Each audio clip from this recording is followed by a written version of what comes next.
What is up, everybody, and welcome to the All NBA show powered by FanDuel, America's #1 sportsbook. Get started with 150 in bonus bets if you win your first $5 bet at FanDuel.com/AllNBA. I'm your host, Adam Mares, and I'm joined by my esteemed colleague and Hoops partner, host of Hoops Tonight over at the Volume, Jason Timpf. How you doing on this Friday, JT? I'm good, man. It is good to see you. I am particularly excited about the list of topics we have today. I think this first-time All-Star topic is a really interesting one, and then, you know, with how good OKC has been, damn near beating the Suns by 50, you kind of, as a basketball fan, are searching. You're searching for where the hope is. You're searching for where the hope for intrigue, just something to keep us interested in the final result here over the next couple of years. And it's a complicated thought exercise. I'm really, really excited to dive into this today. And so those are the topics. We're going to get to first-time All-Stars, which is a very interesting list. I made a list. You made a list. I'm excited to see if they match up. I kind of think they will. At least 4 out of the 5 that we're going to pick. We'll see. But, yes, the OKC thing. So the question is not just this year, which I'm a little less doom and gloom. I do think they're a juggernaut and likely to win, but I don't think it's inevitable. But when you start to go forward, this exercise was not just now, but let's look at the next 3 years. Who else is building something that we can say, okay, what's the collision course down the road? And that's its own interesting conversation. So we're going to do that as well. We're also going to talk about the NBA Cup semifinals coming up this weekend. 2 somewhat interesting games, I would say. So we'll get to all of that and more, but we're going to start. Let's bounce around the league last night just to kind of hit on everything that happened. We got the Bucks beating the Celtics. I did not see this one coming. 11 and 15 Bucks, who have been on a skid. 116-101. They beat the Boston Celtics, who have been on a surge. And they did it because Bobby Portis and Kyle Kuzma didn't miss shots. They just chose not to miss any other shots last night. At least, I didn't watch this game. You did. At least that's what it looks like in the box score. What do you make of this one? So it was kind of a classic Celtics meltdown. They were up 11. They're in that early third quarter, and they missed 16 consecutive threes to start the second half. And they were honestly, a lot of them were good looks. Like, there were a handful of settles in there, but a lot of them were good looks. But it was kind of classic Celtics in the sense that you could tell it was psychologically hanging over the team like a storm cloud after they missed their 5th and their 6th and their 7th. And there was no real counter to try to get the ball towards the basket to try to drive some rhythm or confidence from something that wasn't a three-point shot. And then on the other end of the floor, you called it out. Kuzma was killing Nimi Keita with these quick little ISO attacks. Kevin Porter Jr. has been amazing since he came back. He's got really nice little two-man game chemistry with Kyle Kuzma. Those two were ripping the Celtics apart with just little ball screens with Kuzma slip into the basket or pop into the three-point line. And then Bobby Portis goes on this crazy run. He hits a little left shoulder hook over Derek White and then hits a right shoulder fadeaway over Jaylen Brown and starts talking trash. And then Jaylen Brown comes up and like shoves him in the chest, and it like sparks this whole thing. Bobby starts screaming at the crowd, and then he just started raining threes from all over the floor from there. And the Bucks really ran away with this game. And one last stat I'll give you to leave you from this. Kevin Porter Jr., since returning, he's run 122 ball screens. He's personally shooting 7 for 11 on pull-up threes, 14 for 24 from 2. A Kevin Porter Jr. ball screen, including passes to start the season, has a 121 offensive rating. So some encouraging stuff in a season for the Bucks that feels kind of lost. What do you make of him as a player? Because I think he has all the tools, to be this great player. I always question the decision making, but then you get a game like last night. It's a triple double, by the way, 18 points, 10 rebounds, 13 assists, just 3 turnovers. And it's, I think the same thing of guys like Jalen Green, where they have the tools to be, if they really learn the game and are smart and play this disciplined style, understand all of the tools that are in their tool belt, they have the weapons to be the type of player that would be very valuable. But I'm just so skeptical of it. But then you get a game like last night. So what do you think of him? Is he a guy that has the upside to be a late blooming, all around kind of on ball guard? I was really impressed with him towards the tail end of last season because of like the natural kind of pick and roll passing feel that he had. Like he was generating better roll man opportunities for Giannis than Dame ever did, which I thought was both an indictment of Dame and kind of a show of the passing talent that Kevin has. And he, for the first time in his career, is averaging over 8 assists per 36 minutes. So you're seeing some of that passing ability on display. But the real difference between this version of Kevin Porter Jr. and what we saw in previous years was you saw all the stuff, the pace, the ability to pressure the rim, the passing ability in years past, but he couldn't make shots. This year he's making shots. He's adding the element of actually hitting the drop coverage shots and the types of things you need to bring as a scorer in pick and roll. And that's just elevated him to another level. So the short version of an answer to your question is if Kevin Porter Jr. is going to become, blossoming into this like real shot creator, it's going to be consistency as a scorer. If that's real and it's not just a little short-term burst of scoring, then you're looking at a real player there. Do you like Jordan Walsh as much as I do? 8 of 10 last night, 3 of 4 from the 3-point line for 20 points. He's just on such a heater. Right now it's like 8 games in a row, 9 games in a row. He's had a nice game. Is this to stay? Did the Celtics find a new rotation piece even in the years to come? Yeah, absolutely. Like, coming into the season, if you're a Celtics fan, all you're hoping for now, I would argue they've been so good that there's actually kind of a sneaky little window to try to compete in the East, which is obviously a unexpected blessing. But coming into the season, you're just thinking, can we find 1 or 2 more guys that when Tatum comes back are like clear rotation pieces? And I'd argue they've found both. Like, I think Keita is just a clear, perfectly fine rotation level center. If he ends up starting for you, I think that's fine. But if he's your backup, that's probably best. But I think he's a clear rotation level center. And then you have Jordan Walsh. Who knows about guys like Josh Minot? We need to see a little bit more from guys like him. Hugo Gonzalez, obviously, we need to see more. But like Jordan Walsh, to me, I think he's like a bona fide primary point of attack guy in this league. Like, I don't know if you saw the game against the Lakers on Friday night last week, but he did probably the best job on Austin I've ever seen a forward do. And I know Austin ended up getting to the foul line a bunch later in the game and filled up the box score when the game was already over. But like, he caused Austin to kind of decompose in that first quarter. And he just is a extremely gifted athlete, physical on-ball defender who's got really good principles, getting over the top of screens and pressuring from behind. I just think he's awesome. So if you're a Celtics fan, you get the best of both worlds. You found some more rotation talent for your roster next year. And hey, it looks like Jason Tatum's playing one-on-one and going against live defense now. So like maybe he's back in a month and maybe you're looking at a potential Eastern Conference run here. That's where I'm at, man. I'm telling you, it's the best bet on the board, I think, right now is just looking at the East. I'm not saying it will happen, but as a value bet, the Celtics, making a run here. But I think with Jordan Walsh, the thing I would say also is disciplined, because there are guys that have similar things, the athletic tools and length or whatever, but he focuses that effort for 48 minutes on the task at hand. And I think it's the difference between him and a lot of these young guys that are trying to break in is once they get going a little bit defensively, the focus bounces around other things. Jordan Walsh seems to understand exactly what his lane is. I'm curious in the coming weeks, as he kind of rises, if he has to step outside the lines a little bit, if they need more from him because he has been so efficient and he's making shots. Do you try to get a little bit more? But at the moment, I think he is doing everything. He's the perfect example of a player being exactly who they are supposed to be, and I love watching him. Let's go to the other games. Rockets 115, Clippers 113. This one came down to the wire, had a bit of a weird finish. Clippers had a chance to win it, but the Rockets 22 offensive rebounds as they sneak out a win against the Clippers. I'm surprised at how close this game is, to be honest with you. This one I caught a little bits and pieces of, but what was your big takeaway here? Yeah, so it kind of followed a trend for the Clippers that has been consistent in the last couple of weeks, which is they've looked feisty for stretches and they're competing in these games, and then they fall apart down the stretch. And that's been a consistent trend. The Clippers are now 2-10 in games that go to clutch situations late, and they're giving up a 123 defensive rating because they can't guard. And like that was really the down the stretch of this game, the Rockets got whatever they wanted. They were spamming a lot of high pick and roll with Kevin Durant, either with Amen Thompson as the screener or with Şengün as the screener. And KD had like a rough box score night, but I thought it was a little bit underrated because he had a lot of shot creation in the fourth quarter that was like hockey assist stuff that was never going to show up in the box score for him. But he generated a lot of great shots, of easy little and one for Amen Thompson, an easy little mid-range jump shot for Şengün, an easy lob off of a short roll for Şengün where Jabari Smith got a dunk. He set up another Jabari Smith wide open three in the corner. Şengün got a couple of quick one-on-one buckets. Like, the Rockets just basically got whatever they wanted down the stretch. And the real thing that stood out was the Clippers.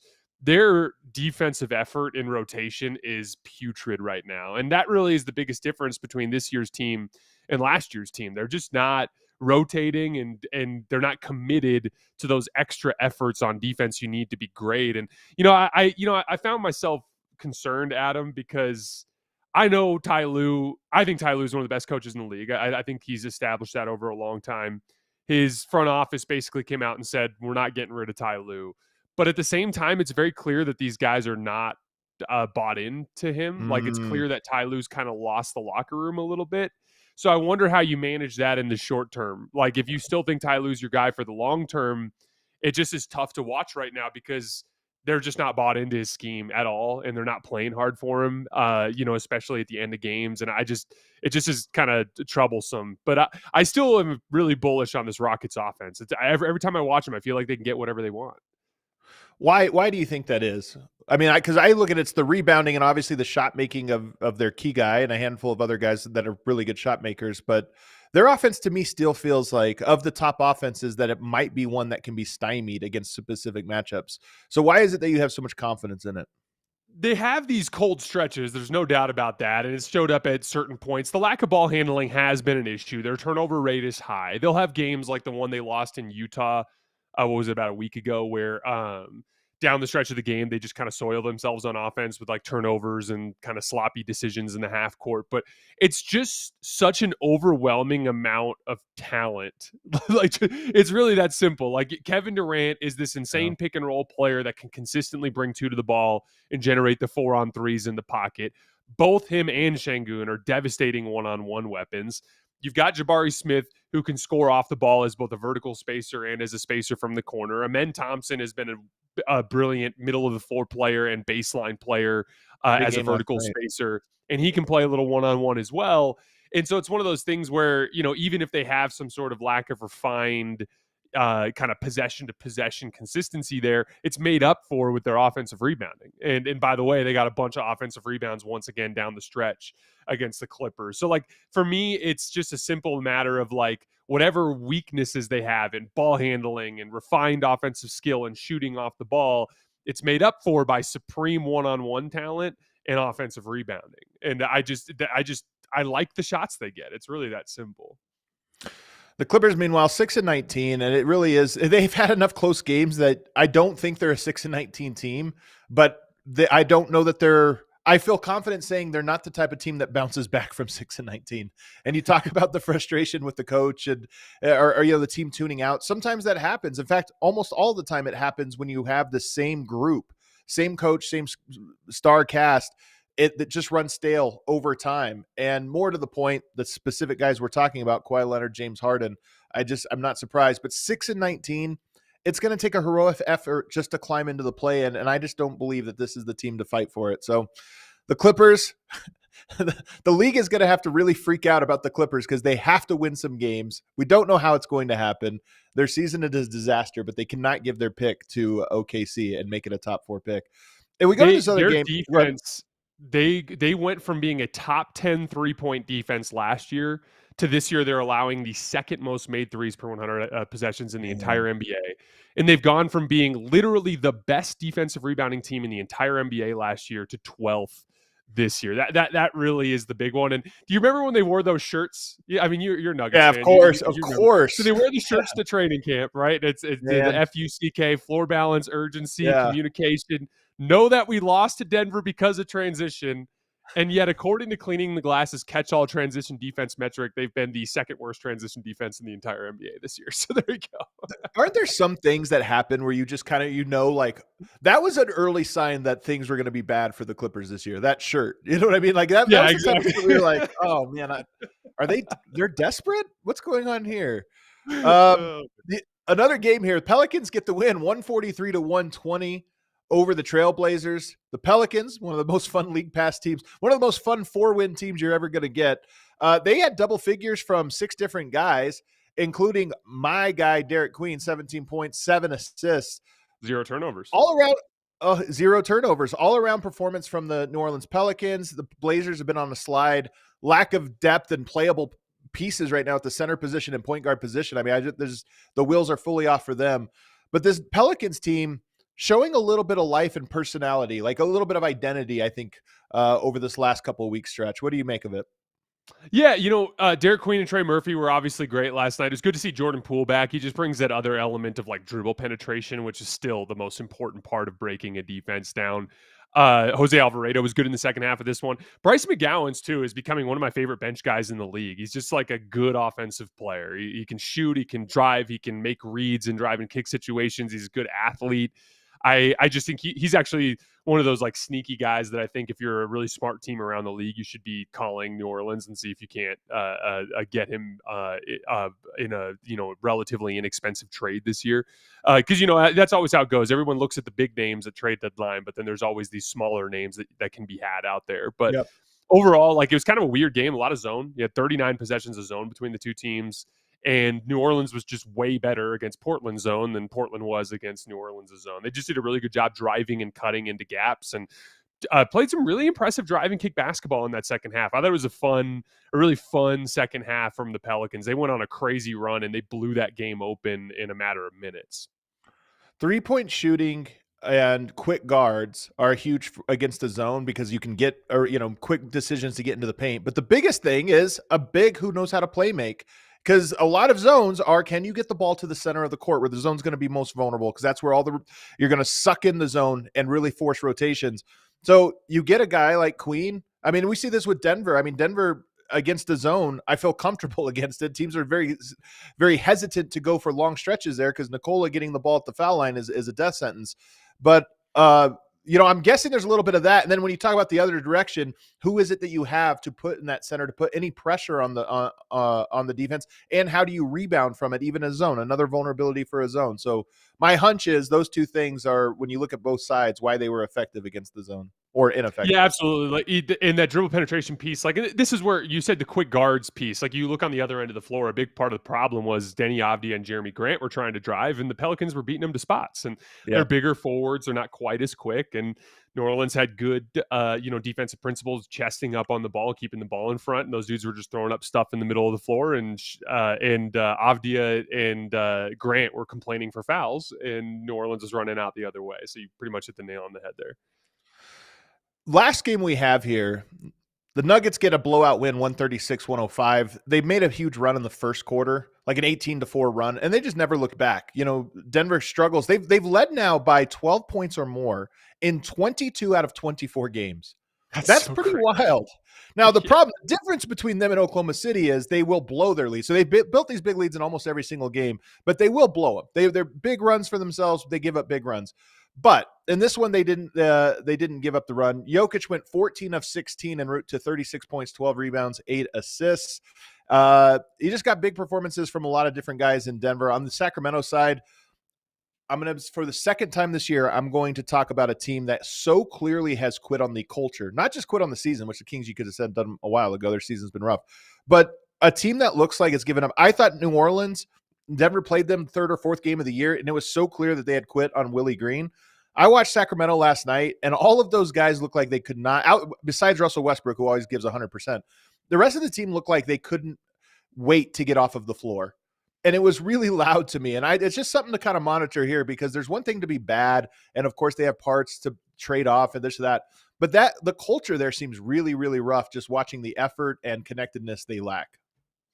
Yeah, and they don't have anything to be excited about for the future, which is just absolutely brutal. Really rough time to be a Kings fan. I will say that was probably one of the easiest nights for the Nuggets offense I can remember seeing in a long time. Like there was not a single dude on the floor who was remotely capable of hanging with Jokic. He was getting whatever he wanted. I thought Peyton Watson was really good again. I think he's generally been pretty good this year.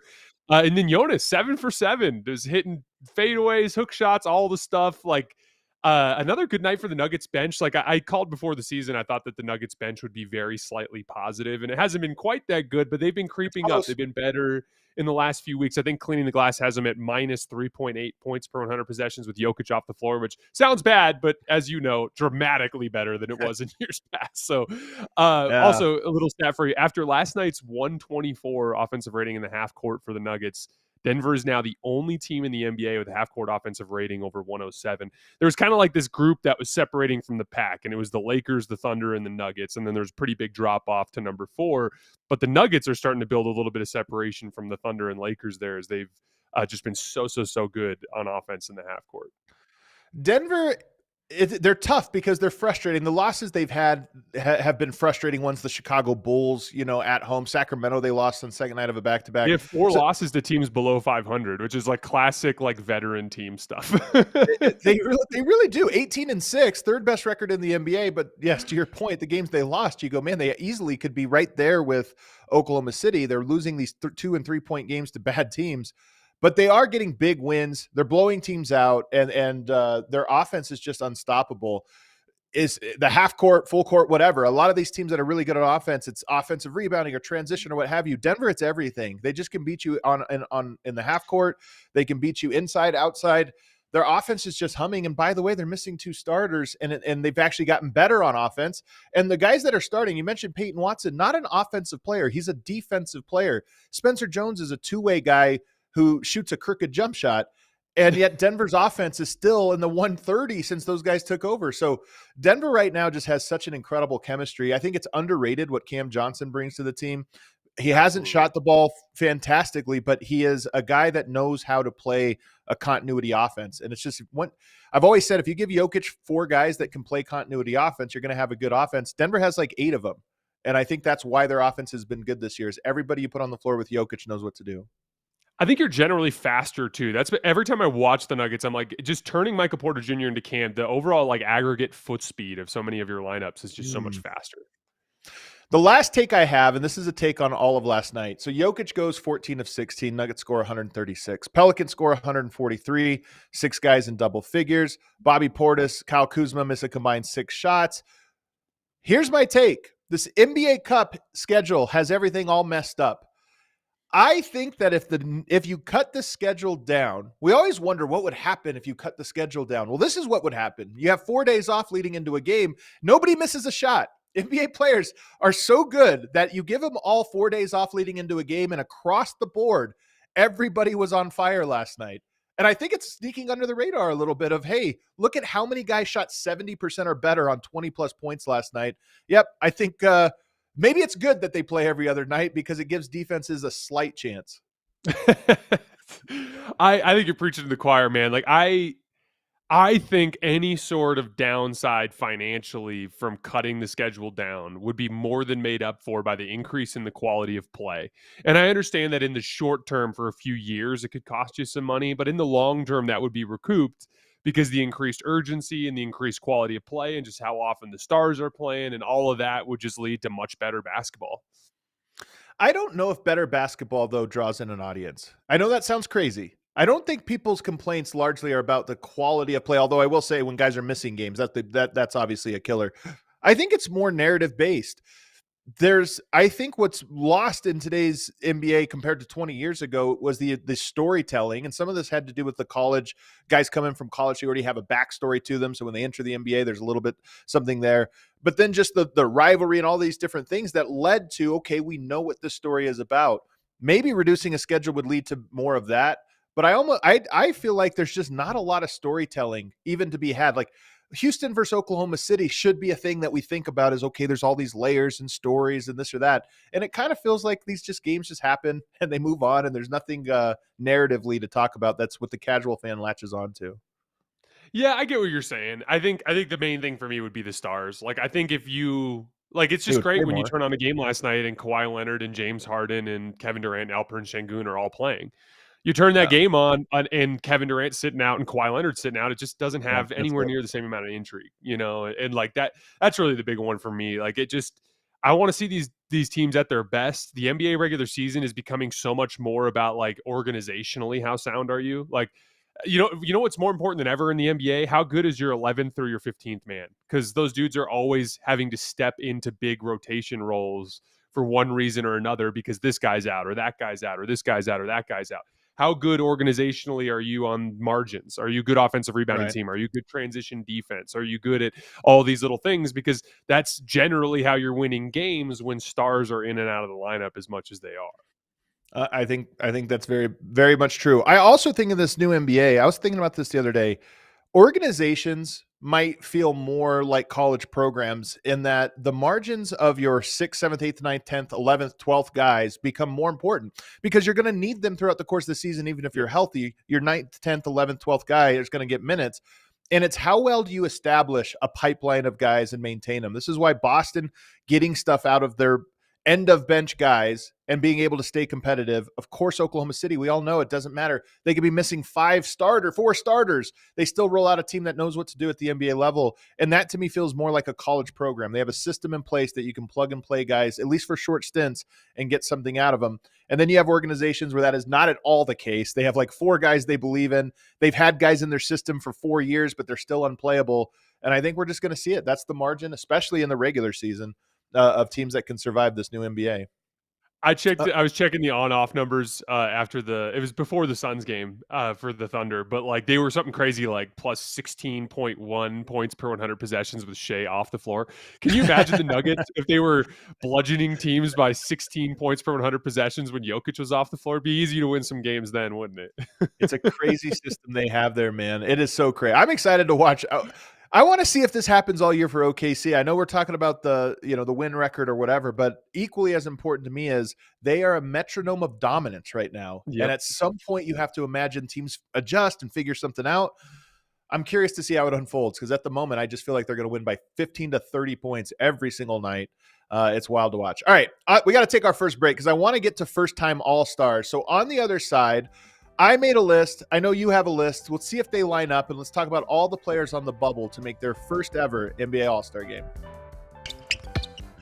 But first, whether you're into basketball, football, hockey, or any sport in between, Underdog is the best place to get in on all of the action all season long. Playing Underdog is easy. Just pick whether your favorite player will go higher or lower on stats like points, rebounds, steals, and more. You know your team better than anybody. Last night, Denver is playing in Sacramento for the 4th time this year. I already had watched them play 3 times. You know what it's all about. They're tiny. They don't have a center. Sabonis was out. They're going to go with the rookie in Reno. You knew Jokic was going to put up a big number.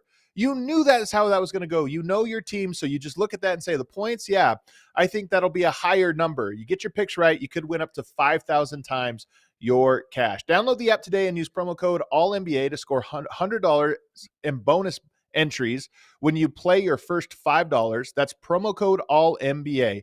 Underdog, make picks, win money. Must be 18 plus, 19 plus in Alabama and Nebraska, 19 plus in Colorado for some games, 21 plus in Arizona, Massachusetts, and Virginia, and present in a state where Underdog Fantasy operates. Terms apply. See assets.underdogfantasy.com/web/play and get terms_DFS_.html for details. Offer not valid in Maryland, Michigan, New Jersey, New York, Ohio, and Pennsylvania. Concerned with your play? Call 1-800-GAMBLER or visit ncpgambling.org. In New York, call the 24/7 Hope line at 1-877-8-HOPE-NY or text HOPE-NY. Also want to tell you guys about Shopify. What kind of dreams did you have when you were a kid? What did you want to be when you grew up? I wanted to be in sports media, and guess what? Made it happen by helping start ALLCITY, the network that hosts this very show. And of course, to do that, we use Shopify. It's the e-commerce platform behind millions of businesses around the world and 10% of all e-commerce in the US, including the ALLCITY network. We sell all of our merch out of there. Shopify even powers this network. Shopify has you covered with website creation, product descriptions, email and social media marketing, and so much more. They also have AI tools designed to help you maximize sales. If you're ready to sell, you're ready for Shopify.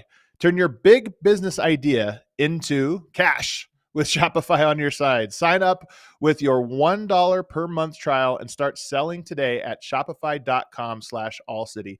That's shopify.com/allcity. All right, back here, segment 2 of the All NBA show. I'm with Jason Timpf, as I always am on Fridays. All right, first time All-Stars, and I want to have an interesting conversation before we get to All-Stars with you that might be surprising to you. having a conversation with some NBA friends the other day, and we're trying to figure out value. And I think in every era, different stats and different things a player does can become more or less valuable. And I think there is this lure to make the catch-all stats, the guys that do everything, the Lukas, the Jokic's, that it's so valuable because look, they put up the same number of points as the score only type players, but they also add this and this. And I think that is like largely still true. There's something to, can you do everything? Are you a one-man engine? But in this new NBA, there's also something valuable to, you're our on-ball creator, a la Shai Gilgeous-Alexander, because it's not about do you create the most efficient offense. It's that it's efficient enough and consistent enough. And it allows us to use resources in other directions to put guys around that can do some other things and primarily defend and what have you. Because I think when we look at all-stars, the same conversation applies, that we see some guys that are putting up these numbers where you say those are all-star numbers. This guy over here only does one or two things. But I think it's actually just possible that it's not more valuable to be an everything type player versus a very good at one type of thing player. And I think we're going to get into that discussion here. But what do you think of that concept, first of all? No, I think you're on to it. I've talked about this with Jamal Murray forever. Like, I think your value as a basketball player is unique to your situation. What Yeah. does your team need from that spot? We're going to get into Norman Powell today. Norman Powell's a great example. He's not necessarily the most versatile guy in the world, but like literally when he's off the floor, the Heat can't score because it's so important to have him as a guy who can bring that over the top kind of chaos shooting element to the offense. I mean, I think ultimately basketball is more art than science, and there's a very unique way that there's so many different unique ways that you can impact winning as a basketball player, whether it's defensively or offensively, whether it's as a play finisher or it's a play initiator, whatever it might be. I think that's kind of the fun part. The fun part is digging into those specifics. Like, how is it that this guy is impacting winning to the level that he is? And I think, for how similar the league is around the league, there are a lot of teams that play very different, and there are a lot of different weird players that impact winning in non-traditional ways. And I think that makes it fun to talk about, fun to watch. So let's get into our lists here. I rank these in order of like the number one guy, I think to me is a lock. A couple of these guys I think are a lock, but in order of how much I think they deserve to be all-stars. And these are all guys who have not been all-stars. My number one guy, I think Jalen Johnson. He's one of my favorite players. He's absolutely dominant. You look what's happened since Trey Young has gone down. He puts up consistent numbers. He guards, he passes, he rebounds, he shoots. He does everything, and he doesn't do them. There's no noise in his data, in my opinion. What he does is contributing to the success of every possession. And so for me, I think he is in my opinion, easy lock, because I think that he is easily one of the best players in the NBA right now. So I actually had him number 3 on my list. Love that we're disagreeing here. So the main thing for Jalen that I held down is he's still primarily a transition weapon in terms of shot creation. When he gets into the half court, he's still more of like a play finisher, an off-ball player, a connective playmaker. He's massively improved as a spot up guy this year, which has made him because he always was a good cutter, but he's added this like spot up element that's made him a more dynamic off-ball offensive player. The numbers are amazing, 23, 11, and 8 on 63% true shooting. But again, I kind of view him as just a little bit more of a cog in a system than some of the other guys, namely the two guys that I have above him. And I think that shows in his on-off numbers. Like, the Hawks are definitely better when he's on versus off, but he's not as important to what they do on both ends of the floor as some of these other guys that we're going to hit on. But I'm a big Jalen Johnson fan. I just am not quite. You hate Jalen Johnson. I hear it. Yeah. You got two guys way ahead of him, you said. Yeah. I'm surprised by this because the list, I was like going through it and I'm like, man, did I forget somebody? Is there something here as you said that? But I think I just stand by it. Part of me just thinks that his style of play, he makes the right play every single time. And to me, that type of player is so valuable. Possession, efficiency. I know it can be annoying when it's talked about as metrics and all this different things, but possession efficiency is so important. Did you just maximize what was possible on any given possession? And I feel like he's one of the guys that does that every single time down on both ends of the floor, by the way. So I think for me, it was an easy one. All right. Well, you also said at this top of the show, you're like, there's 4 guys that are locks. That's kind of how I see it too. Like, the top 4 guys on this list are all pretty close to each other. So we are splitting hairs in a lot of ways. My next one for number 2. So you had Jalen Johnson number 3. My number 2 was Chet Holmgren. 18.8 points per game. That's up from 15, 8 rebounds, 1.5 blocks, does a little bit of everything. His efficiency is 9% higher than last year, effective field goal percentage. And here's the thing, man, team lost 1 game. You got Shea, who's a lock, obviously, to be in the All-Star game. Chet's there. Chet belongs there, especially without J-Dub for this long to be that good. He's a little bit harder to quantify because the numbers aren't insane, but you don't have the most dominant defense relative to era all time without some kind of anchor. So for me, it's him. Yeah, I've Chet number 2. I think that with Chet, there's always been this like defensive, like kind of skeleton key thing with him where he can run literally every coverage in the league. He's quite simply become one of the top, 2 or 3 defensive players in the entire NBA. He's just an unbelievable defensive weapon. The big thing that with him that's different is his 3-point shot is actually a little bit down year over year. But what's amazing with Chet is if you remember last year when he would attack one-on-one, it was almost like a gift for the defense. You'd be like, okay, go ahead, Chet, do your thing. Like we'll live with that. And like famously, if you remember in the finals, like every time he attacked Miles Turner, it felt like it was just a win for the Pacers because he would just kept trying to win that one-on-one matchup. This year, he's been a very, very good one-on-one player. And the main thing that stood out to me is like he'll mix in his right shoulder fade or his left shoulder fade, and he's got a little bit of that like kind of higher level scoring polish, but he is attacking in his one-on-ones, and he is getting all the way to the rim for layups and dunks.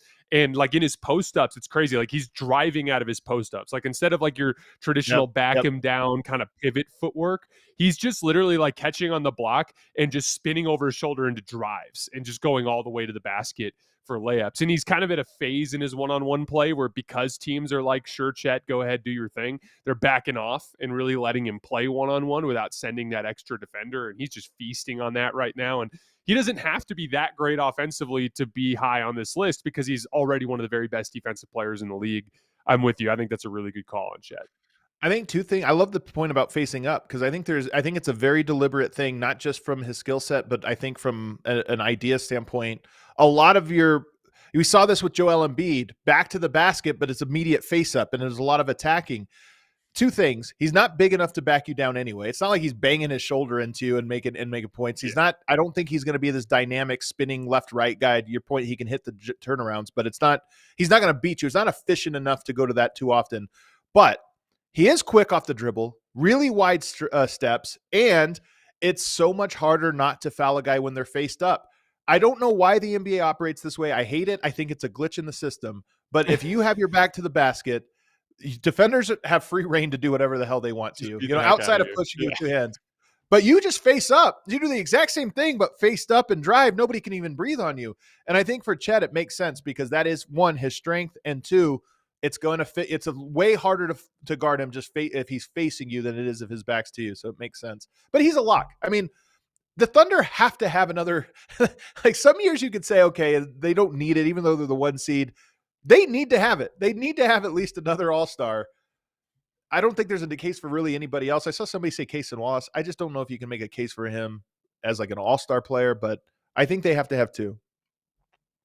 Yeah, I'm with you. I think with Chet, he's the obvious one. He just is, in my opinion, the ceiling for this defense. He's the guy that makes them so frightening to deal with. Like the Anthony Davis game, I'm not sure if you caught that one.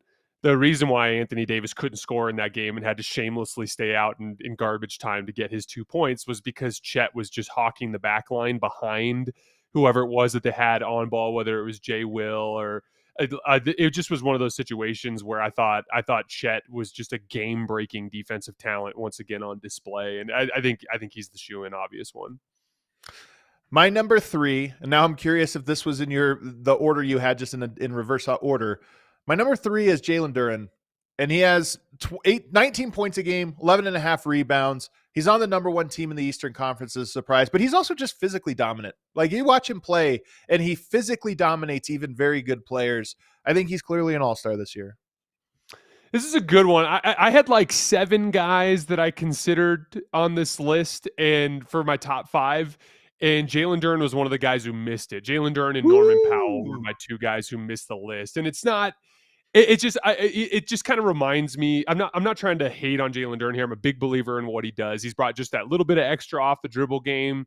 He's just an absolute monster on the glass, and he catches and finishes everything off of Cade. But it just kind of reminds me a little bit of like the Derek Lively, Daniel Gafford stuff with Luka, where it's like when you're that screen and roll threat playing alongside one of the transcendently great pick and roll players in the league, I think it just makes your job a little bit easier than some of the other guys I had on this list. Again, big believer in Duren. We're splitting hairs, but he was one of the two guys that just missed the cut for me. The physicality to me is what it is, because there's a handful of teams in the NBA right now that don't have like a girthy center, and they try to play a little bit. Okay, we're going to be versatile and fast. And he's an example of a guy that I think like negates that player, where it's like, yeah, we can't play our style tonight because they have a guy that just manhandles our stretch five or whatever it is. And he's as strong and powerful at that as anybody. And then plus, I don't know how much you factored in team record into this, because it is just the All-Star game, but I do factor it in a little bit. And there's a handful of players we'll get to here in a minute where I'm like, yes, they're clearly having these great seasons, but how do I quantify this on such a horrible team? Did you factor that in at all? Or you just look at, hey man, this is an individual thing? I did, but what I factored in heavy for me was like direct value, like on off numbers and stuff like that. There are guys here that are playing on some teams that have lesser records that are like awful when they're off the floor, but like pretty damn good when they're on the floor. And those are some examples for me. But like, I think we'll get into that when we get to my list. But I think so. That was, you had Duren at that was 4, three. Correct? That was number 3. Okay. Number 4 for me is Jamal Murray. And sometimes I do this where I put my guys down a little bit lower, just trying to not be a homer too much. I think Jamal Murray deserves it this year, man. He has been phenomenal. He obviously has the 52-point game. He's averaging 24.5 points per game. It's been very efficient. His off the dribble 3-point shooting, I think, is underrated. He's at 44% from 3 this year on 7.2 attempts per game, which is a career high. And he's super efficient off the dribble specifically. To me, you just look at what they've done. The difference for Denver this year, their depth has been nice. All that stuff has been nice. Jamal's been a true running mate for the first time ever in the months of October and November. He's never been that before, really, even just halfway through December. He has just been a great player. I think he's an all-star this year. I had him number 4 as well. Again, it's not hard to see why. 24, 4, and 7 on 63% true shooting for the third best team in the NBA. The shot creation is crazy. So he's been actually the best pick and roll player in the league this year. Number 1 out of 16 players to run at least 250, getting 1.19 points per pick and roll, including passes on almost 400 reps.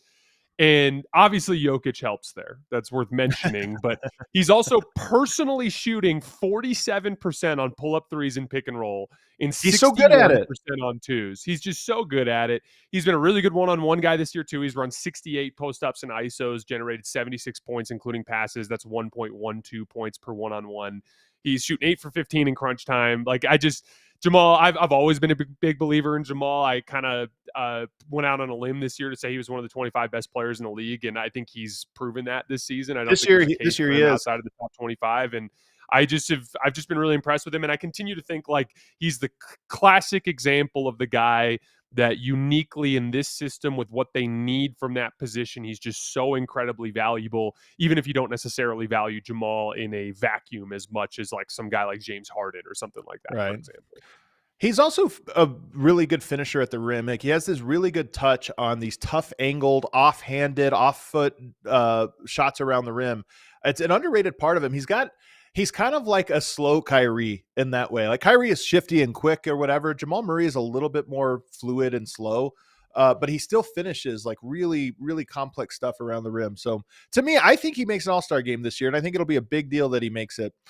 So those are my 4. And my 5th one, I think I know what happened here. I think, are we opposites? My 5th one was Austin Reeves. We're going to find out. My 5th one was Austin Reeves, who's obviously putting up some monster numbers and is pretty unguardable. That was my number 5. Okay, so I had Austin Reeves as number 1. That's what I knew it. See, we're the opposite. Hear me out here.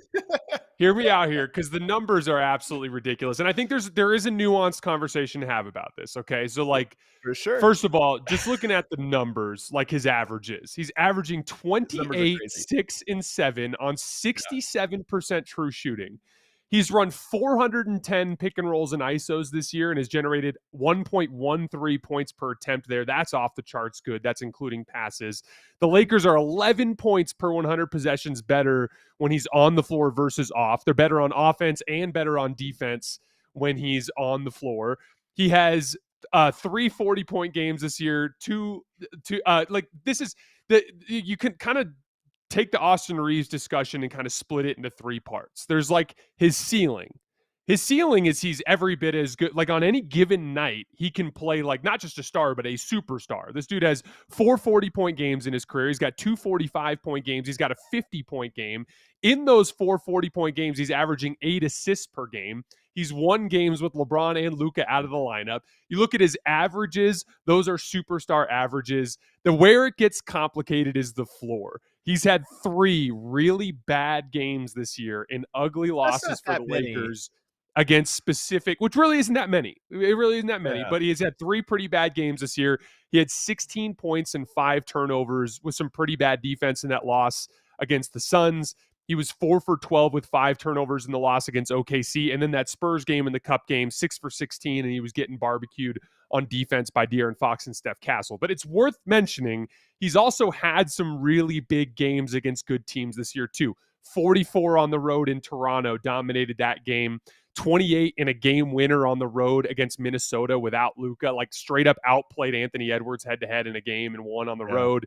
25 and 11 in another win against Minnesota. On the road against the Bucks in Milwaukee, 25, 6 and 8. Like he's had big games too. And it's worth mentioning the Lakers have the 5th best record in the league, and a huge amount of that comes down to Austin and how good they've been with him on the floor. So it's complicated, and we can have a conversation about whether or not Austin can make All NBA one day. That's going to come down to him being more consistently good against the best teams in the league. But I think he's like surefire the most clear and obvious all-star on this list. He's putting up superstar numbers this year. Here's a couple tricky things for. I mean, he's a great player. I mean, he's obviously doing all-star things. And to your point, the Lakers style is a lot of give him the ball and see what happens. Give Luka the ball, see what happens. Give LeBron, like you give guys the ball and trust that team. Yeah. And it's like, hey, we just trust that you can make something out of this. We don't have to be overly complicated. You're just talented enough. And he delivers. He does it with efficiency. He gets to the line, all that stuff. The Lakers are 17-7, good record. Who knows what they'll be at the All-Star break? Very possible they're number 2 seed, number 3, number 4. 3 players is so tough. And I know that there's no rule for this. Is LeBron an All-Star? He's going to get voted an All-Star. He's going to be an All-Star. Yeah, but he's going to be voted like Dirk and D-Wade were voted as All-Star. That's like a LeBron honorary invite. I mean, no one's going to look at that. But it happens. It's still happening, and that's the point. And look, as we pull up this first-time All-Star list here, we went through a lot of these top-line guys who I think if we now go to the guys who are on the bubble here, I don't know. I think Denny Avdia is a really tough one. Franz Wagner, Denny Avdia, you almost look at those 2 guys and say, okay, where do you go? Because they both can do a multitude of things. Denny does it at a higher level from a numbers standpoint, but the team has obviously sputtered this year, has been really, really rough. I think a lot of that is injury related. Franz Wagner, I think, does a lot of things that it has contributed a lot to this winning basketball. He's out and his numbers aren't that impressive. As impressive as some of the guys on this list. And then I also had Desmond Bane, who, if you ask me, Desmond Bane is kind of stirring the drink over the run that they've had. He's such an important piece of their offense.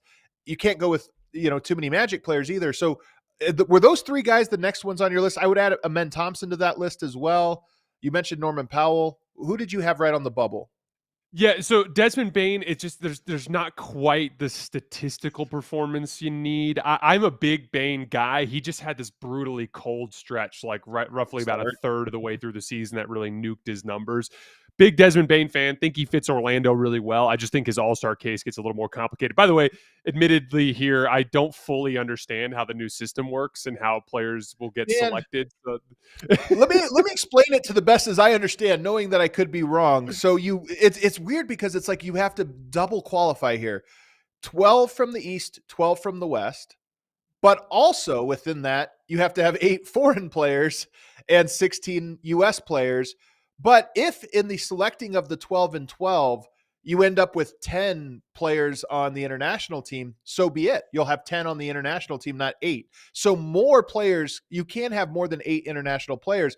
But what would happen is you wouldn't just take 2 of them and put them on the Team USA. You would just add 2 more all-star players to Team USA, which means we could have more all-stars than ever before this year, which is bizarre. That is super bizarre. I ended up going with Denny at number 5. Now let me make the case here. They literally are awful when he's off the floor. They cannot score the basketball at all whatsoever. And I'd argue this is one of the single most impressive stats in the NBA this year. The Trailblazers are getting 119 points per 100 possessions when Denny's on the floor. And it's because he's just been a really gifted kind of advantage creator for this team. He's averaging 25, 7, and 6 on 62% true shooting. And again, their offense craters by 18 points per 100 possessions the minute he steps off the floor. And all you have to do is watch him. It's a lot of like Caleb Love and Jeremy Grant when he's off the floor. And like you pointed out the injuries. The injuries are really butchering them. But like Denny's been an awesome player this year, just playing on a really bad team. Yeah, and sometimes you can't punish a guy for that. So was he at the top of your list then? Was it Denny? Denny was like 5 after our 5 for me. He was on your list. Norman Powell and Jalen Duren were my 2 other guys that I think are like legitimately having all-star seasons, but that I just didn't put in my top 5. The thing with Norman, same sort of thing as Denny. Their offense just falls apart when he's off the floor, but he also has the statistical performance. Like he's averaging 25 points on 65% true shooting for a playoff team in the East. Like that's a real kind of like ace in the hole for an all-star case. And then again, like he just, for a team that focuses so much on driving the basketball in transition and hitting gaps and generating wide open catch and shoot threes and layups, he's like the one guy, other than Tyler Harrell, obviously now that he's rejoined the situation, but he's the one guy that brings like reliable over the top off of screen and like chaos difficult jump shooting, which is like a huge ceiling raiser for this offense. They are a 121 offensive rating when Norm's on the floor and 112 with him off. I know what's going on here. I figured it out. It's not just the Lakers bias. How tall are you, JT? 6'6", roughly? 6'6", yeah. And you play a face-up game. You know, you got outside, you shoot the jumper, you face up. You got no respect for the guys like Jalen Duren who get inside, do all the dirty work. You know, you're like, hey, go rebound for me. I'm out here. I see what's happening, man. I see it. Anti-big man bias. Anti-big man, from a big man, no less. I can't believe it. Other guys that are on this list. So let's make the case for, I think the tough thing with Amen Thompson, he's one of my favorite players. KD and Şengün are all-stars. It's the same thing here. It's like, okay, are you going to do the third guy thing? And even with that, as much as I like Amen Thompson, it's competitive list, and I'm not sure he would be the guy to make it up over some of these other guys that are either the number 1 or number 2 guys on their team. But is there the case? Make the case for Amen. Amen to me brings like this like Swiss Army knife element to Houston that is the ultimate ceiling raiser for them. Like when you talk, we're about to get into this segment about OKC. One of the big elements that I think makes Houston a threat is, I'd argue Amen is the very best player in the league you can put on Shai Gilgeous-Alexander. Like I can't think of a better combination of like speed, strength, and size, and like overall defensive instincts to match up with Shai.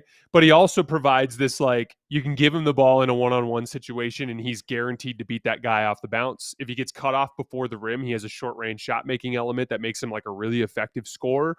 But then he also is a very, very good spacer in the middle of the floor and on the baseline, because he can make all the 4-on-3 reads, and he's a great vertical spacer. And like, so he, like, they ran like literally in pick and roll with KD last night. He's the screener in crunch time, and he's like getting an and one rolling to the basket. He just brings an element of versatility that kind of like ties off all the loose ends on this Rockets roster. I have one last guy to throw at you that we haven't talked about yet.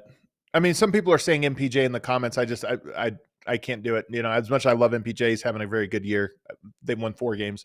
I think the guy, though, if I told you there was a player averaging 20 points a game, 9 rebounds, 9.5 assists, shooting 40% from 3, you'd be like, that sounds like an all-star. A 20-point triple-double with 40% from 3. Josh Giddey had an incredible start, and the Bulls had an incredible start, but they have been absolutely disastrous since then. Is there a case that Josh Giddey still – we were talking about Denny Avdia. I mean, they're more or less the same caliber team. And 20-10-10, basically 20-10-9 is a pretty impressive number. I just also feel like he's not an all-star. I don't know how to explain it.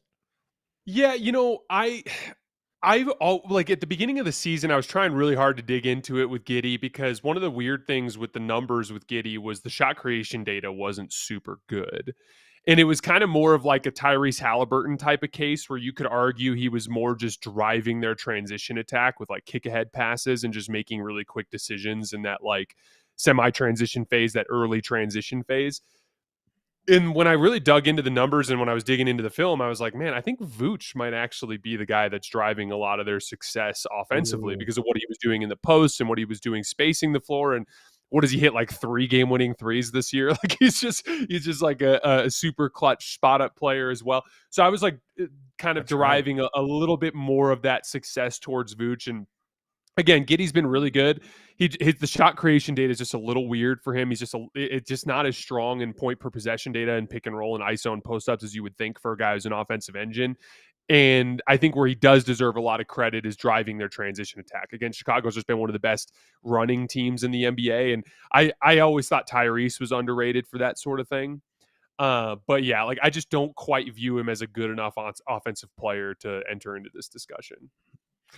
Let us know who you guys would pick in the comments and in the live chat. I see somebody says, how is the 3-team world versus US going to affect the all-star selections? I went over that a little bit earlier. 12 from each conference, and then you fill out 8-man rosters, 2 8-man US rosters, 1 8-man foreign-born rosters. If in the selection of the 12, though, there's 10 foreign-born players, then that roster would just have 10, and you'd have to do 2 more for one of the US teams. It's very weird. But I was worried that somebody would get screwed. Like there'd be too many American players and someone would get squeezed, or too many foreign players and a foreign player would get squeezed. Not the case. They're going to take the best guys and then backfill the rosters if they need, which is kind of bizarre way to do it. Let's move on to our final topic here, or almost final topic here. The Oklahoma City Thunder are just a juggernaut right now. Do you have the odds, Emma, for this season? This is on FanDuel.com. This is the odds. They are currently minus 100. That is an implied 50% chance of winning the title this year, according to FanDuel, which is insane for a team that they are 50-50 to win. Nuggets at plus 850. I don't think that they are a slam dunk to win it this year, but I do think they are as heavy of favorites. And if I said who was going to contend with them this year, it's too early to make the list this short. But I think Nuggets, Rockets, Lakers are the teams that can contend with them. I don't buy anybody in the East beating the Oklahoma City Thunder. And I don't think San Antonio is the one team maybe that can sneak into here, but I would be we got to see them fully healthy and what they look like as they develop. Outside of that, so at this moment, if we just talk about this year, I think there's 3 teams that can beat them, maybe 4. And you're still talking about puncher's chance, more or less. Yeah, so I'm not including the Lakers on that list. For me, with the Lakers, I need to see them have a couple of like signature regular season performances against these big physical perimeter teams. Like I want to see them have a game where they beat OKC in the regular season, or I want to see them have a game where they at least are like it's tie game with 3 minutes left in the regular season with OKC. More importantly, I need to see what I saw at the tail end of last year's regular season where the Thunder hosted those back-to-back games against the Lakers, and the Lakers kind of beat them up once, and then they were like right there with them before Luka got ejected for talking trash after scoring on Hartenstein. Because like I think that the case for the Lakers beating a team like the Thunder is very similar to the Nuggets. It's they can't guard us. They're this elite defense, but they can't guard us. And I've seen the Lakers score against the Thunder defense, but it's been a long time, and since then I've seen them get punked by a bunch of these big physical defenses. So for me personally, as someone who roots for the Lakers, I'm not quite there with them yet. I need to see more. We'll see. I'm with you. I think it's a possibility. I think they've got, in theory, on paper, these big forwards that can bully their smaller guards, and Luka can attack their bigs in space, but it just hasn't materialized in a real way for me. This year, I really think it's just Houston and Denver. Houston brings that perfect amount of like weird to the table. Like I think in order to upset a team, you've got to be a little weird. I think you've got to play kind of a funky style that kind of changes the flow of the games. And Houston is just so big and so athletic that it kind of creates a weird physical dynamic for OKC. They probably, like we mentioned earlier, have the best one-on-one defender in the league to put on Shea. and they have some real margins they can hunt. Although I think it's worth mentioning that OKC was a below average defensive rebounding team last year, and they've been a top 5 defensive rebounding team this year. So they're a much better defensive rebounding team than they used to be. But I just think, again, with upsets, you got to be weird and you got to have some real advantages. And I think the Rockets at least check those boxes. So I have them in there. And then Denver. I think Denver's still the best bet. Me and too. It's simply because By a lot, I think. I think Denver is the only offense in the NBA that I think will be able to reliably score against this defense. And I think they also bring an element of weirdness on their own, on their end of the defensive end of the floor. Like, they're just going to throw all sorts of weird zones and shifts and like sagging, but then doubling and like all this weird stuff that could potentially throw OKC out of rhythm. And I think Shea is clearly past Luka and Giannis this season, but I think Jokic is the only player in the NBA that's still better than Shea. And so I think those are those like advantages that they have. But I think there's some interesting conversations to have about the following 2 years. But as far as this year goes, as of right now, it's just Houston and Denver for me. One interesting thing about Denver OKC, because I think Denver's by far the most likely team to beat Oklahoma City. By far. And a lot of it is just stylistic matchup. Jokic, such a unique player. They have some bodies for him, obviously. But one of the things that's interesting about them is they don't turn the ball over. And Denver doesn't force turnovers. And it's a weird thing where it's like that strength is almost thrown away against Denver. Some teams rely on forcing turnovers. And if you don't turn it over against them, they struggle and it throws off their rhythm. Denver doesn't care. They're like, we're not going to get steals anyway. We're just going to try to rebound and do different things. And I think that might be part of why Oklahoma City is a little bit different against Denver. So there's a handful of things like that in the data that I look at and say, I just think it's going to be a great series if we get to it. But here's the real question. We have a great sample. Like, we saw them play against each other last year, and obviously a worse version of both teams. But we at least got a sample of what it looked. We know what that looks like in a playoff setting. Well, you mentioned worst version of both teams because I think OKC is better this year than they were last year, and I think it's very realistic that they're better next year than they are this year. That they are a team that is ascending. It's 2 years from now where you start to worry about, okay, how are they going to replenish the pipeline, and we'll see. But next year, I think they're going to be better. And I think Denver's going to be worse. They have Big Val, who I think they're going to lose this offseason, who's a big piece. They have Tim Hardaway and Bruce Brown, who are obviously key contributors that they might lose. They have Peyton Watson, who they might lose. Denver is going to have a hard time putting out a similar caliber team next year, whereas I think Oklahoma City will do it without effort. And so now you look at it and say, but who's going to contend next year? I still think Denver. I think the Rockets probably have a window here. You get Fred VanVleet back. They're going to be a good team. Their window will be open. I look at the Lakers' ability to retool around Luka and Austin Reeves, if that's the direction they choose. I do think that you just can't count the Lakers' ability out to pivot. But if you just look at who they're going to have, we don't know. I'm more just betting on how things go for them. Yeah. And then you clearly have the Spurs, who are on the ascent. Next year, though, are they going to be able to contend next year, stretching it a little bit? I think Boston is a team you look at and say they've been able to do, to develop some players. They have some flexibility to get Tatum back. And then you have the Pacers, maybe. We saw what happened then, but we're kind of squinting at this point, in my opinion. Of those teams, the Rockets, Spurs, Celtics maybe are the three that you look at next year that just make sense. But as I did this exercise, I was surprised there weren't more teams I thought might be able to build into this. Yeah, so, when I dug into this, I couldn't get there with most of these teams. Like, the thing with the Lakers for me is I think you're putting these two competing concepts together. Like, one, is Rob Pelinka even like capable of rebuilding and building a really good championship caliber team around Luka for a guy that's shown like no basketball identity for the last half decade and has somehow managed to build the slowest roster in the NBA in a league where all you have to do is pull up the NBA standings and sort them by record and read from the top down. And you're like, oh, they're super fast and athletic. Oh, they're super fast and athletic. Oh, they're super fast and athletic. It's like Denver's the one that's not. And it's like, well, they've Jokic and they've got much better athletes than the Lakers have, and it's like, there's just such an athleticism deficit there.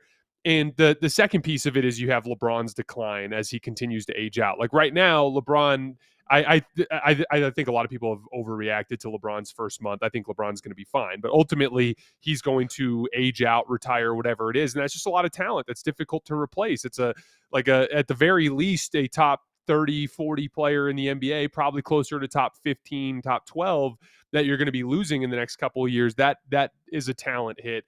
When I look at Detroit, I don't think they have the talent, not unless they nail a trade or if Jaden Ivey really pops.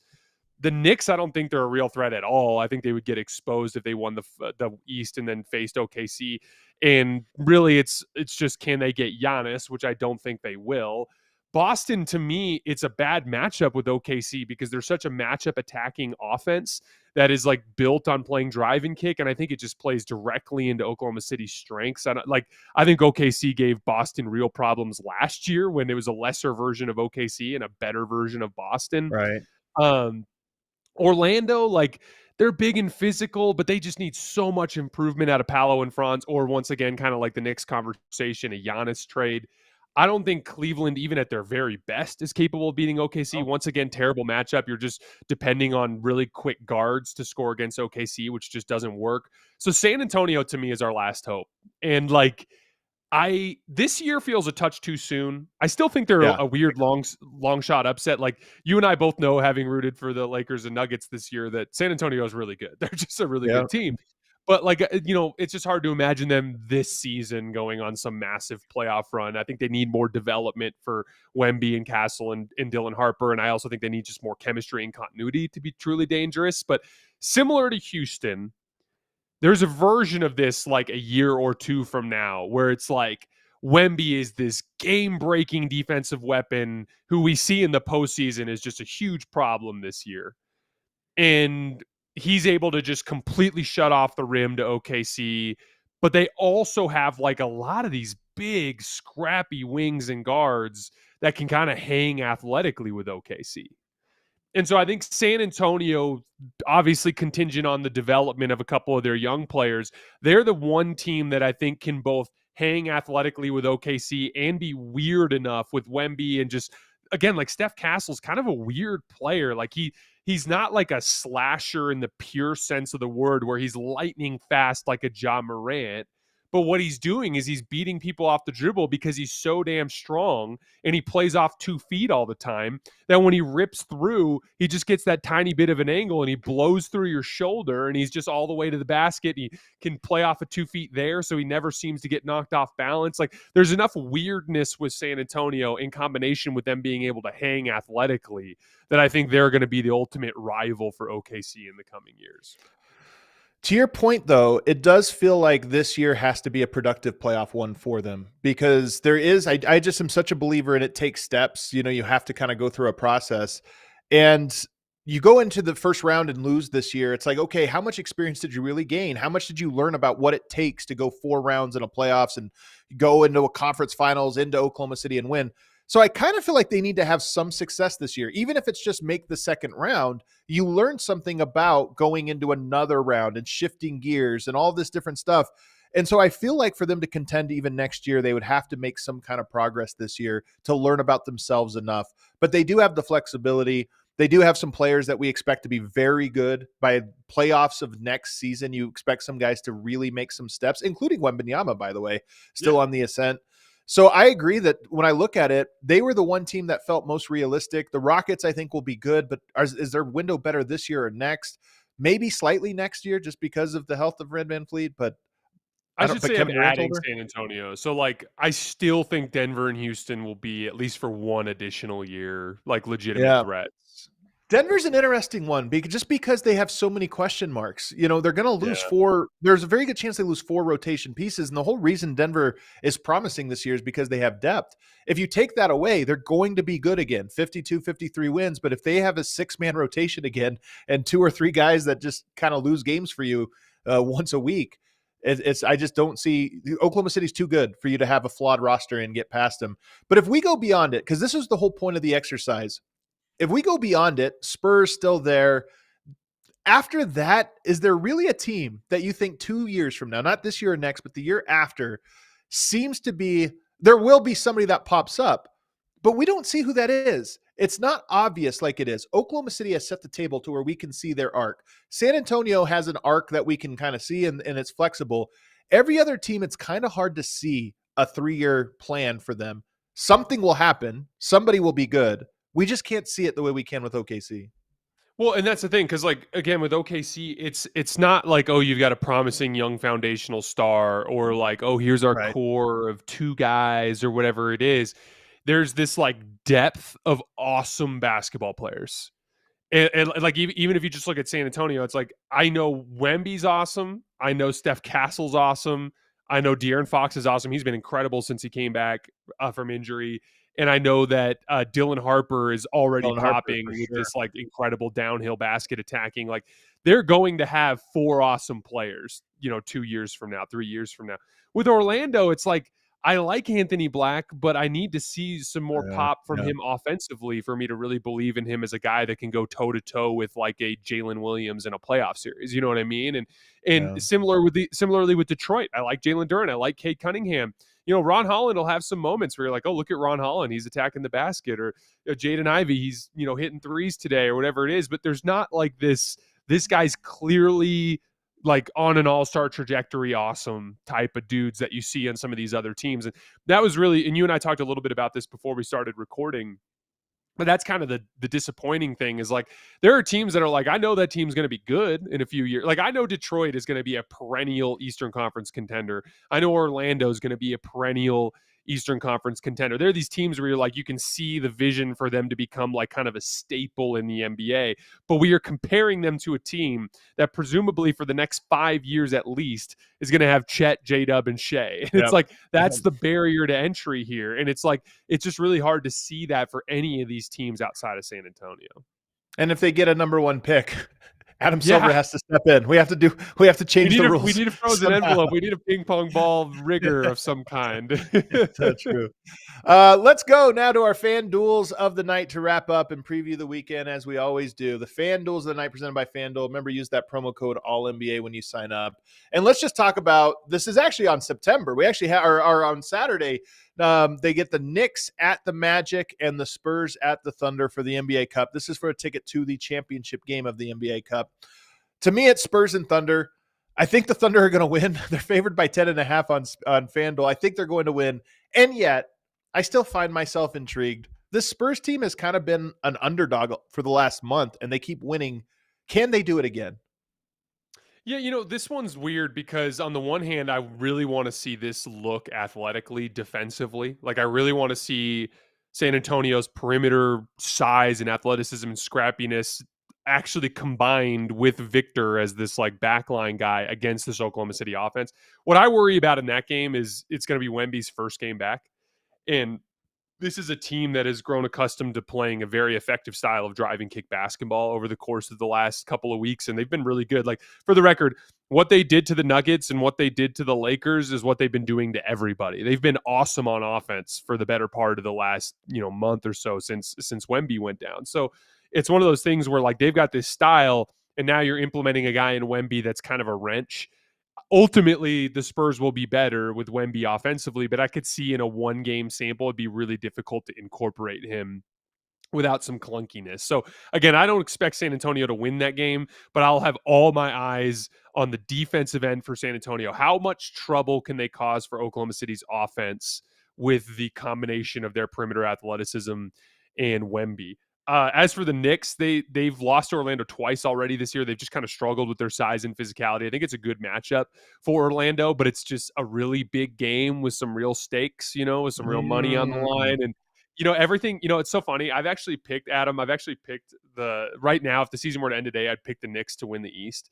And it's literally just because all of those teams are flawed. And the Knicks have sneaky just been playing in really big games for a long time now. Like Jalen Brunson's been the number one on a playoff team now for all these years in a row. There's just the Knicks have a real continuity experience, like we've been in a lot of big games type of advantage that I think favors them in a game like this. I think they're both going to be good, man. I'm looking for San Antonio to show me something because it's one thing. They have all these impressive wins. They've beaten all the top teams, or most of the top teams around the league. Now you have to do it against the top team. And if you do it on this stage, it would just be absolutely huge. And then, of course, for Oklahoma City, with as great of a season as they're having, it almost feels like the cup can matter to them. You're going for this wins record. Yeah. You also get a cup. It just becomes a little bit more dominant. So I'm just intrigued by that. And then Orlando. I'm pro cup. You're pro cup. I'm anti. I I'm want anti the cup cup to become more and more important over the years. Like honestly, like I think it'd be great if OKC won it because like it'd just be great if it was like LeBron, Giannis, and Shea were the first 3 dudes to win Cup MVP. Like, I just think it's good. I think it's important for the league for that Cup to be going to the best, because I think it just adds legitimacy to it. You got to add legitimacy to it. Maybe it didn't have it to begin with. We'll find out. I mostly just hate it. I mostly just hate it because of the schedule. Honestly, like, most of this has to come down to the courts, which I just think are too good. It makes me feel like an old man, how silly they seem to me. And then number 2, the schedule, the fact that every team's playing one game over the next 8 days, but they're going to end up with more back-to-backs to make way for it. That part I don't love, but whatever. I'm just being a grouchy old man. That wraps it up. Let's cue that outro music for us there, Emma.